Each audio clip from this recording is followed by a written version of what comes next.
ওই যে এখন একটা ছবি বের হয়েছে, এই সব কিছুর উপর একটু স্রষ্টা নাই, পশ্চিমারা বলবে নাই, এটা এমনি এমনি একটা বিগ ব্যাং এর মাধ্যমে সৃষ্টি হয়েছে। অথচ আল্লাহ পাক বলছেন, শোনেন, আল্লাহ পাক বলছেন এগুলো সবকিছুই প্রথম আকাশের অন্তর্ভুক্ত।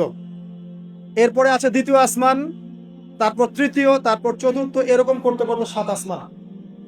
এখন পর্যন্ত যেগুলো দেখছেন 1350 বিলিয়ন বছর আগের ছবি টবি ইত্যাদি, এগুলো প্রথম আসমানের অংশ, প্রথম আসমানের সামান্য একটু অংশ মাত্র। এভাবে সাত আসমান এবং প্রত্যেক আসমানের মাঝখানে ডিস্টেন্স হচ্ছে 500 বছরের পথ। সাত আসমানের উপরে আছে কুরসি, ওয়াসিআ কুরসিয়ুহুস সামাওয়াতি ওয়াল আরদ। আল্লাহ পাকের কুরসি এই সাত আসমানকে ঘিরে আছে, সুবহানাল্লাহিল আযীম। এর উপরে আছে মহাসাগর, একটা সাগর। এগুলো বিশ্বাস করবেন এখন বললে? কালকে নাসা গবেষণা করে বের করলে বিশ্বাস করবে। কথা বুঝতে পারছেন না? এগুলো মোটেই বিশ্বাস করবে না মানুষ এখন। কিন্তু কাল যদি বলে যে অমুক একটা উপগ্রহ পাঠিয়েছিলাম, সে ছবি তুলে পাঠিয়েছে, মহাসাগর আছে, হ্যাঁ, তখন বিশ্বাস করবে, হ্যাঁ আছে। প্রাণের অস্তিত্ব খুঁজে বেড়াচ্ছে মহাকাশে। আল্লাহ পাক আগেই বলেছেন অসংখ্য প্রাণ আছে মহাবিশ্বে, কিন্তু কোরআন বিশ্বাস করবে না। এভাবে ঘুরতে ঘুরতে যখন জান্নাতের দেখা পাবে, পাবে না, যদি পায় আর কি, তখন মানুষকে বলবে একটা গ্রহের সন্ধান পেয়েছি, গ্রহের মধ্যে হুর পড়ি আছে, যাদের ওড়না দিয়ে এমন সুগন্ধ বের হয়, যার ওড়নার কোনা যদি পৃথিবীতে নামিয়ে দেওয়া হতো, তাহলে সারা পৃথিবী সুগন্ধে ভরে যেত। তখন মানুষ বিশ্বাস করবে, হ্যাঁ আছে। যদি ওরা বলে জাহান্নাম বলতে কিছু আছে, যেখানে আযাব দেওয়া হয়, শাস্তি দেওয়া হয়, 19 জন বড় বড় ফেরেশতা আছেন, তখন এই বিশ্ববাসী বিশ্বাস করবে, হ্যাঁ আছে। আর ওরা যখন কিছু বিশ্বাস করে, তখন সারা বিশ্বকে বিশ্বাস করাতে বাধ্য করে। ওরা বলছে করোনা করোনা, তখন সবাই বলছে হ্যাঁ করোনা করোনা। ওরা বলছে অমিক্রন অমিক্রন, এখন সবাই বলছে অমিক্রন অমিক্রন। তারপরে এগুলো বন্ধ, এবার রাশিয়া ইউক্রেন, রাশিয়া ইউক্রেন, এবার রাশিয়া ইউক্রেন, রাশিয়া ইউক্রেন। করোনার কথা মানুষ কিন্তু কিছুদিন আগে ভুলে গিয়েছিল। মাঝে মাঝে আমার মনে করায় দেয়, আজকে এতজন মৃত্যুবরণ করেছে, আজকে এতজন আক্রান্ত, যেটা আপনি ভুলে না যান। পুরা মাইন্ড প্রোগ্রামিং, আপনার মাথা আমার মাথা প্রোগ্রামিং। তার কিছুদিন আগে ক্ষেপণাস্ত্র ক্ষেপণাস্ত্র, উত্তর কোরিয়া ক্ষেপণাস্ত্র দিচ্ছে, ক্ষেপণাস্ত্র ক্ষেপণাস্ত্র, মানে এক এক সময় এক একটা দিয়ে মানুষকে ব্যস্ত রাখা। এখন ব্যস্ত রাখছে এই যে 1350 বিলিয়ন বছর আগের ছবি, ব্যস্ত থাকো এখন, এটা নিয়ে নাচো আর গাও, কয়েক মাস যাক, এই ফাঁকে তারা কিছু কাজ করবে। মানে আমি আমার এই ছোট ভাইকে বললাম আজকে আসতে আসতে, বিষয়টা এরকম, আমাদের বাসায় ছোট বাচ্চা আছে না, অনেক সময় ছোট বাচ্চারা অনেক জ্বালায় না, জ্বালায়, খুব জ্বালায়, মানে ঘ্যান ঘ্যান প্যান প্যান শুরু করে। তখন আমরা কি করি, বাধ্য হয়ে অনেক সময় দেখা যায় বাবা স্মার্টফোনটা নে, এই কার্টুনটা দেখ। আচ্ছা ঠিক আছে, আচ্ছা কার্টুন দেখতে বসে গেল, ও 1 ঘন্টা কার্টুন দেখছে। এই 1 ঘন্টা কিন্তু সে আর আপনাকে ডিস্টার্ব করবে না, আপনি রিল্যাক্সে আপনি কাজ করতে পারবেন। তাই বলে বাচ্চাদেরকে কার্টুনের অভ্যাস করায় না, আমি উদাহরণ দিচ্ছি একটা। আর যদি কার্টুন দেখাতেই হয়, ইসলামিক কোনো কার্টুন দেখায়। তো ওয়ার্ল্ড যারা নিয়ন্ত্রণ করে, তারা বিশ্ববাসীর সাথে ওরকম গেম খেলছে, এরকম কিছু প্রযুক্তি, এরকম কিছু মানে প্রলোভন বা আপগ্রেডেড কোনো ফিচার, এন্টারটেইনমেন্ট আপনার সামনে দিয়ে দিয়েছে, এগুলো নিয়ে আমরা ব্যস্ত।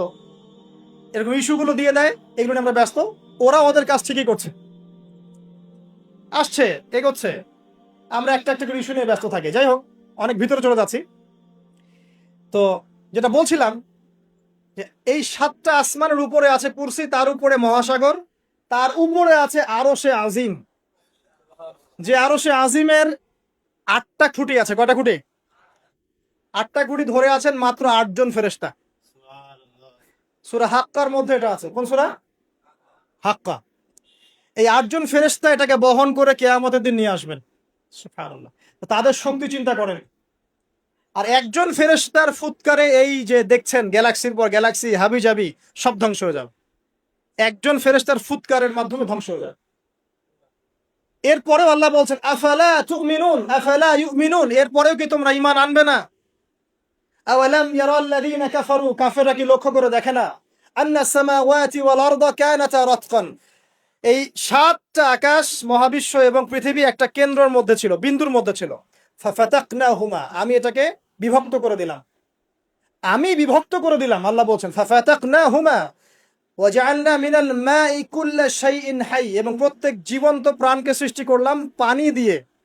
আমাদের কোষের মধ্যে সাইটোপ্লাজমে পানির পরিমাণ কত কত পার্সেন্ট? নিউক্লিয়াসের মধ্যে পানির পরিমাণ কত পার্সেন্ট? বেশিরভাগই পানি। পড়াশোনা করে পানি দিয়ে তৈরি করে 70 to 80%। আফালা ইউমিনুন, এরপরে আল্লাহ বলছেন তবুও কি তারা বিশ্বাস করবে না? তো ওই আরশে আজিম ধরে আছেন 8 জন ফেরেশতা। তারপর আরশে আজিমের উপরে আল্লাহ রাব্বুল আলামিন। তো আল্লাহ রাব্বুল আলামিন এই যে প্রথম মহাবিশ্ব দেখছেন, এর ঊর্ধ্বে অবস্থান করছেন, তার মানে এখানে যে সময় চলছে, অতীত, এখানকার ভবিষ্যৎ, এখানকার বর্তমান, আল্লাহ পাক এই 3 কালের ঊর্ধ্বে অবস্থান করছে। আল্লাহ পাক যখন বলছেন যে আবুল আহাব জাহান্নামে যাবে, আল্লাহ পাক দেখে দেখে বলছেন, এই যে ভবিষ্যৎটা আল্লাহ পাক দেখছেন, আবুল আহাব এখানে আছে এখন, ইন ফিউচার এখানে যাবে, এখানে গিয়ে সে জাহান্নামে যাবে। আল্লাহ চোখের সামনে সব। আমাদের কাছে মনে হচ্ছে অতীত, বর্তমান, ভবিষ্যৎ, আল্লাহর সামনে এগুলো কিছুই নাই। ওই যে নক্ষত্রের কথা বলা হচ্ছে, এটা অতীতকালের ছবি, কত বছর আগের ছবি, এত বিলিয়ন বছর আগের ছবি। মানে আপনি আপনি আমি আকাশে যা দেখি এগুলো পাস্ট টেন্স, অতীতকাল। এটা সূর্য আপনি দেখছেন এখন, এটা 8 মিনিট 20 সেকেন্ড আগের সূর্য, ওদের থিওরি মতে আর কি। আলো আসতে যে সময়টুকু লাগে, এই সময়টুকু চলে যাচ্ছে আপনার। আলো আসতে কতটুকু সময় লাগে পৃথিবীতে? 8 মিনিট 19 সেকেন্ডের মতো। তার মানে আপনি যে সূর্যটা দেখছেন, এটা আসলে 8 মিনিট 19 সেকেন্ড আগের সূর্য। তার মানে আমরা যা দেখছি আকাশে সব পাস্ট টেন্স, অতীতকাল।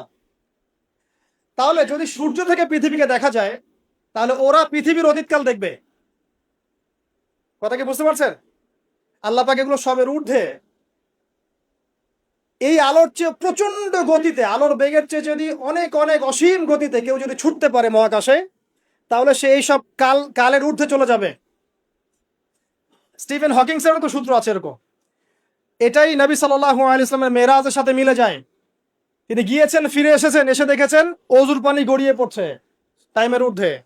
সবই বৈজ্ঞানিক, আসলে প্রমাণ করতে পারে না। তখন বলবে যে ধর্ম, মৌলবাদ, অন্ধবিশ্বাস ইত্যাদি ইত্যাদি। যখন প্রমাণ করতে পারবে তখন ধার্মিক হয়ে যাবে স্যার, প্রতিটা বিষয়। তো এটা নিয়ে আরো ডিপ কথা আছে, আজকে ওইদিকে আমি যাচ্ছি না, শুধু এতটুকু বলছি আল্লাহ পাক এই সবকিছুর ঊর্ধ্বে।